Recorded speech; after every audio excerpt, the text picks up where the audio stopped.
সবাইকে জানাই happy new year. সবার 2026 খুব ভালো কাটুক। 1 জানুয়ারি আমি আর আমার হাজব্যান্ড মিলে চলে গেছিলাম CC2-তে একটু ঘুরু করতে।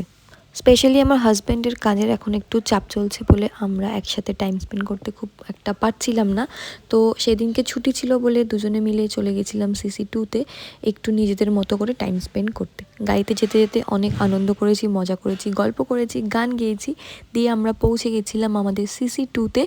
গিয়েই ফার্স্টে কিছু শপিং করে নিয়েছিলাম, উইন্টারের কিছু জিনিসপত্র কেনার ছিল। তারপরে ভাবলাম কেন না বছরটা শুরু করা যাক এরম একটা সুন্দর কাবাব আর মেন অ্যাট্রাকশন আমাদের সবার ফেভারিট বিরিয়ানি দিয়ে। আমরা চলে গেছিলাম আমিনিয়াতে, যেটা CC2-র কাছেই আছে। সেইখানে আমরা অর্ডার করেছিলাম ওই কাবাবটা আর এখানে মাটন বিরিয়ানি। আমিনিয়ার বিরিয়ানির টেস্ট নিয়ে কোনো কথা হবে না। যেরকম আলুটা সফট, মাটনটা সেই রকম সুন্দর সেদ্ধ হয়েছে। আর আমার রিয়াকশান তো বলেই দিচ্ছে কীরকম লেগেছে খেতে। খাওয়া দাওয়া হয়ে যাওয়ার পরে বাড়ির জন্য প্যাক করে আমরা চললাম বাড়িতে। বাড়ির লোকেদের জন্য নিয়েছিলাম চম্পারন মাটন। আর এইভাবে আমাদের 1 জানুয়ারিটা দুজনে একসাথে কাটলো। দেখা হচ্ছে নেক্সট ভিডিওটা।